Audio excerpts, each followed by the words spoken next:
နိုင်ငံတကာအမေရိကန်ကဘယ်လိုတွေပြောတယ်လဲဆိုတာကိုဘိုးဘိုးတို့ဝိဝပြည်သူတွေကိုဘိုးဘိုးဖတ်ပြပေးပါပဲဖြစ်တယ်မင်္ဂလာပါ TTD Channel မှာကြိုဆိုပါရစေနေ့စဉ်သတင်းထူးသတင်းဦးတွေကိုနားဆင်နိုင်ဖို့အတွက်ကျွန်တော်တို့ရဲ့ channel ကို like and subscribe လုပ်ဖို့တောင်းဆိုချင်ပါတယ်သတင်းသစ်တင်တိုင်းသိအောင်ဘေးနာက notification ခေါင်းလေးကိုလည်းနှိုက်ပေးတော့အောင်နော်ကျေးဇူးတင်ပါတယ်အကြံပေးစစ်တပ်ကဟိုနိုင်ငံတကာကသူတို့ကိုလက်ခံလာအောင်ထွက်ပေါက်တစ်ခုအနေနဲ့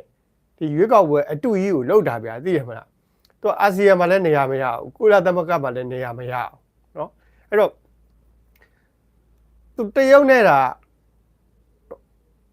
မဟာမိတ်ဆက်ဆံရေးကရနေတာရုရှားနဲ့တာမဟာမိတ်ဆက်ဆံရေးကရနေတာတကယ်တမ်းဘုန်းတို့အဖွဲ့အစည်းလူရမဝင်ဘူးပေါ့နော်တကယ်တမ်းအဖွဲ့အစည်းလူရမဝင်ဘူးဘုန်းတို့မြန်မာနိုင်ငံ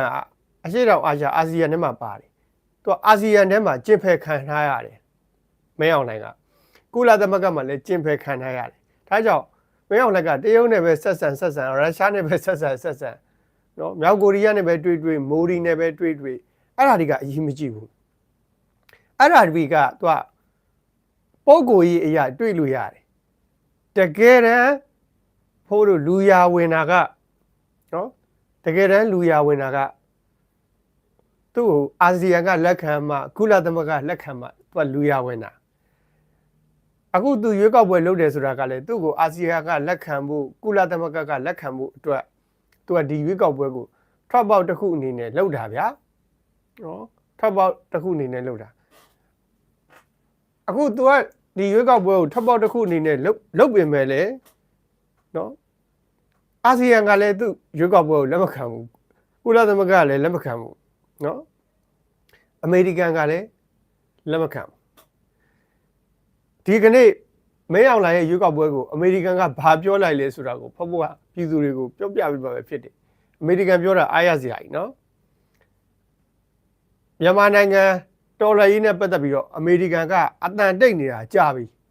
ဒေါ်နယ်ထရန့်တက်လာပြီးနောက်ပိုင်းတည်းကမြန်မာနိုင်ငံတော်လှန်ရေးကကန်ဆိုးမိုးမောင်ကျသွားတယ်လုံးဝအတန်တိတ်သွားတယ်ပေါ့နော်ဟောအခုဖိုးတို့တော်လှန်ရေးကကံကောင်းတယ်လို့ပြောရမှာပေါ့နော်အခုအမေရိကန်ကကြားဖြတ်တွေကိုဖြိုခွင်းတော့မယ်ဟောဒါအားရစရာကြီးနော်တခါမှအမေရိကန်ကကြားဖြတ်တွေကိုဖြိုခွင်းမယ်ဆိုပြီးတော့အထူးတပ်ဖွဲ့တွေမဖွဲ့ဘူးအခုအမေရိကန်ကကြားဖြတ်တွေကိုနှိမ်နင်းမှုအတွက်အထူးတပ်ဖွဲ့တွေဖွဲ့ပြီးတော့ထိုင်းနိုင်ငံကိုရောက်နေပြီနော်ထိုင်းနိုင်ငံကိုရောက်နေပြီအဲ့တော့ဒါထူးခြားတယ်ဘုရားတို့တော်လှန်ရေးကံကောင်းတယ်လို့ပြောလို့ရတယ်စစ်တပ်နဲ့ BGF ကပြာရာတွေခတ်နေပြီးဒီကြားဖြတ်နဲ့ပတ်သက်ပြီးတော့လေနော်ပြာရာတွေခတ်နေနောက်တစ်ခုက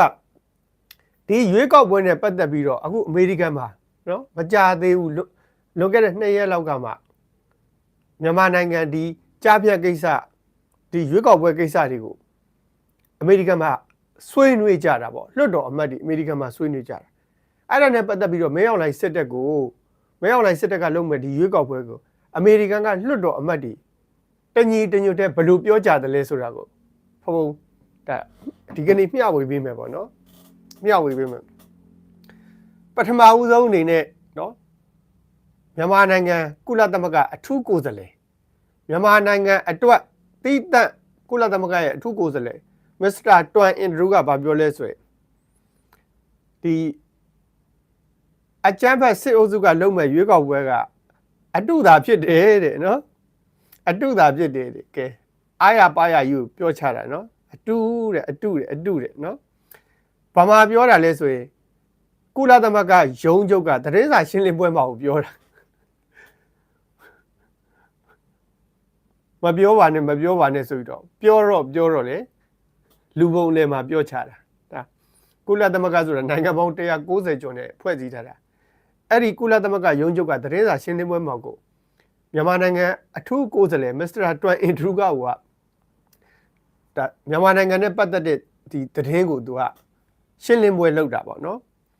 အခုအကြမ်းဖက်စစ်အုပ်စုကလုပ်မဲ့ရွေးကောက်ပွဲကအတူကြီးတဲ့ဒါမစ္စတာတွမ်အင်ဒရူးကပြောတာကျွန်တော်အရှင်းလင်းနိုင်ဆုံးပြောမယ်တဲ့နော်ကျွန်တော်အရှင်းလင်းဆုံးပြောမယ်တဲ့ဒါ ကုလသမဂ္ဂမှာဒီရွေးကောက်ပွဲကအတူရောင်ပါတဲ့ကဲကျွန်တော်ရှင်းရှင်းပဲပြောမယ်ဗျာတဲ့နော်ကျွန်တော်ရှင်းရှင်းပဲပြောမယ်တဲ့အခုအကြမ်းဖက်စစ်အုပ်စုကလုံးဝရွေးကောက်ပွဲအတူကြီးပါတဲ့ဒါလိန်ညာမှုကြီးပဲတဲ့လိန်ညာမှုကြီးပဲတဲ့ဘုန်းတို့မြန်မာနိုင်ငံပြည်သူစကားနဲ့ပြောရင်ဂျင်းထဲတာပေါ့နော်အတူကြီးပါတဲ့ဒါလိန်ညာမှုကြီးပဲတဲ့ဘာဖြစ်လို့လဲဆိုရင်အတိုက်ခံနိုင်ငံရေးကောင်းဆောင်တွေကိုဖမ်းဆီးထောက်ကြနှိပ်စက်ညှဉ်းပန်းပြီးတော့မှလှုပ်တဲ့ရွေးကောက်ပွဲကြီးဒီရွေးကောက်ပွဲကြီးဟာလွတ်လပ်မှုမရှိဘူးတရားမျှတမှုမရှိဘူးတဲ့နော်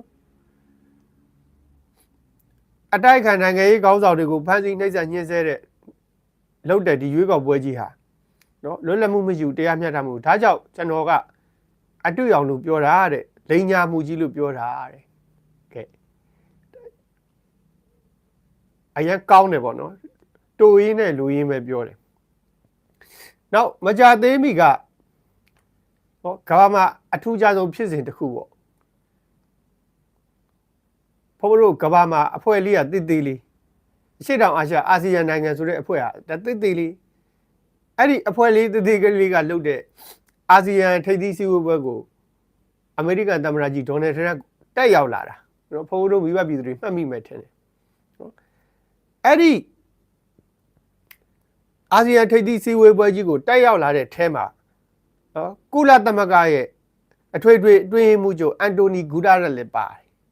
ဟောကုလသမဂ္ဂအထွေထွေအတွင်းမှုချုပ်အန်တိုနီဂူတာရက်ကဒီမဲအွန်လိုင်းလုံးမဲ့ရွေးကောက်ပွဲကိုဘာပြောသလဲဆိုရင်ရွေးကောက်ပွဲမလုပ်သင့်ဘူးတဲ့ဘာဖြစ်လို့အားလုံးမပါဘဲနဲ့နော်အားလုံးမပါဘဲနဲ့ရွေးကောက်ပွဲမလုပ်သင့်ဘူးတဲ့အားလုံးမပါဘဲနဲ့ရွေးကောက်ပွဲလုပ်ခဲ့မယ်ဆိုရင်ပိုဆိုးသွားလိုက်မယ်အခုမြန်မာနိုင်ငံမှာဖြစ်နေတဲ့ပြဿနာတွေပိုဆိုးသွားလိုက်မယ်ကဲတလုံးပဲပြောတယ်နော်ရှေ့ချေဝေးဝေးတွေမပြောဘူးအကြမ်းဖက်စစ်အုပ်စုကလုံးမရွေးကောက်ပွဲကမလုပ်သင့်ဘူးတဲ့ဘာဖြစ်လို့လဲဆိုရင်အားလုံးမပါဝင်ဘဲနဲ့လုပ်လို့ရှိရင်အခုဖြစ်နေတဲ့ပြဿနာတွေပိုဆိုးမှာတဲ့ဘာမှကောင်းလာမှာမဟုတ်ဘူးတဲ့နော်နောက်တစ်ခုက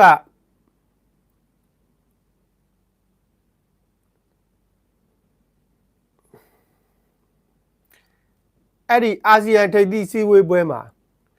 အာဆီယံကဘာပြောလဲဆိုရင်ရွေးကောက်ပွဲမလုပ်သင့်ဘူးတဲ့နော်ရွေးကောက်ပွဲမလုပ်သင့်ဘူးတဲ့အရင်ဆုံးဖမ်းဆီးထားတဲ့သူတွေကိုအကုန်လွှတ်ပြီးတော့မြန်မာနိုင်ငံမှာရှိရှိသမျှအဖွဲ့အစည်းတွေတွဲဆုံညှိနှိုင်းရမယ်တဲ့နော်ရွေးကောက်ပွဲမလုပ်သင့်ဘူးတဲ့အရင်ဆုံးလုပ်ရမှာကဖမ်းဆီးထားတဲ့အတိုက်ခံနိုင်ငံရေးကောင်းဆောင်တွေအကုန်လုံးကိုလွှတ်ပြီးတော့မြန်မာနိုင်ငံမှာရှိရှိသမျှအဖွဲ့အစည်းတွေတွေ့ကြညှိနှိုင်းကြနော်တွေ့ကြညှိနှိုင်းကြပြီးလို့ရှိရင်အာဆီယံဘုံသဘောတူညီမှု၅ချက်ကိုအကြမ်းဖက်အုပ်စုကလက်ခံရမယ်လိုက်နာရမယ်နော်အာဆီယံကပြောတာရှင်းရှင်းလေးသူတို့ရဲ့ဘုံသဘောတူညီမှု၅ချက်ကိုလေးစားရမယ်လိုက်နာရမယ်နော်ဒါမှအာဆီယံကအတိမတ်ပြုမှာတကယ်လို့ရွေးကောက်ပွဲလုပ်ချင်တယ်ဆိုရင်အာဆီယံကဘယ်လိုပြောလဲဖန်ဆီးတတ်တဲ့သူတွေအကုန်လွှတ်ပြီးအကုန်လုံးတွေ့ဆုံညှိနှိုင်းပြီးအာဆီယံရဲ့ဘုံသဘောတူညီမှု၅ချက်အတိုင်းလုပ်ဒါဆိုလို့ရှိရင်အဲ့ဒီနောက်တက်လာမဲ့အစိုးရကိုသူတို့အတိမတ်ပြုတယ်ပေါ့ဗျာဒီရွေးကောက်ပွဲကိုအတိမတ်ပြုတယ်ပေါ့နော်အဲ့လိုမှမလုပ်ရင်ဒီရွေးကောက်ပွဲကိုအတိမတ်မပြုဘူးတဲ့အဲ့တော့မင်းအောင်လက်စစ်တပ်ကစစ်မရောက်ခင်မြားတွေကုန်နေပြီနော်စစ်မရောက်ခင်မြားတွေကုန်နေပြီဒီကနေ့အောက်တိုဘာလ29ရက်နေ့ပေါ့နော်အောက်တိုဘာလ29ရက်နေ့အဲ့တော့စစ်မရောက်ခင်မြားတွေကုန်နေပြီစစ်မရောက်ခင်မြားတွေကုန်နေပြီသူကအာဆီယံကလက်ခံမလားကုလသမဂ္ဂလက်ခံမလားဆိုပြီးဒီရွေးကောက်ပွဲကိုလှုပ်တာရွေးကောက်ပွဲမလှုပ်ခင်တည်းကအာဆီယံကလည်းပဲအားလုံးမပါဝင်ဒီရွေးကောက်ပွဲကိုလက်မခံဘူးတဲ့ကုလသမဂ္ဂလည်းလက်မခံဘူးအခုအမေရိကန်လည်းမခံဘူးပြင်သစ်သမ္မတကလည်းဒီရွေးကောက်ပွဲအတူကြီးပါတဲ့ကဲပြင်သစ်သမ္မတနော်ပြင်သစ်သမ္မတကိုယ်တိုင်ပြောတာနော်ဒီရွေးကောက်ပွဲအတူကြီးပါဒီရွေးကောက်ပွဲလို့ပြီးတော့ဖန်ဆီးထားတဲ့လူတွေကိုလည်းလွှတ်ပေးပါတဲ့ပြင်သစ်သမ္မတက ပိုင်းစည်းထားတဲ့သူတွေကိုလှုပ်ပေးပါတယ်ပြီးတော့ဒီရွေးကောက်ပွဲကိုမလုံနဲ့ဒီရွေးကောက်ပွဲအတူကြီးတဲ့ဒါပြည်သက်သမ္မတလည်းပြောတယ်နော်အားရစရာကောင်းတယ်ပေါ့နော်ဒါကြောင့်မင်းအောင်လှိုင်လုံးမဲ့ရွေးကောက်ပွဲနဲ့ပတ်သက်ပြီးတော့ကုလသမဂ္ဂပြောတဲ့စကားအာဆီယံကပြောတဲ့စကားတွေနော်နောက်မလေးရှားဝန်ကြီးချုပ်အန်နဝါအီဘရာဟင်က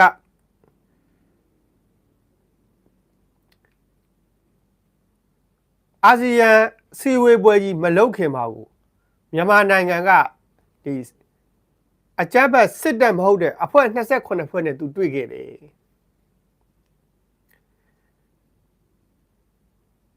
မလေးရှားဝန်ကြီးချုပ်အန်နဝါအီဘရာဟင်ကဒီအကြမ်းဖက်စစ်တပ်မဟုတ်တဲ့အဖွဲ့အစည်းပေါင်း28ဖွဲ့နဲ့သူတွေ့ခဲ့တယ်เนาะသူတွေ့ခဲ့တယ်ဒါမလေးရှားဝန်ကြီးချုပ်ကအခုတော်လန်ရေးအဖွဲ့တွေပေါ့နော်တော်လန်ရေးအဖွဲ့28ဖွဲ့နဲ့သူတွေ့ခဲ့တယ်ဒါပေမဲ့ဘယ်အဖွဲ့တွေဆိုတာတော့သူမဖော်ပြအောင်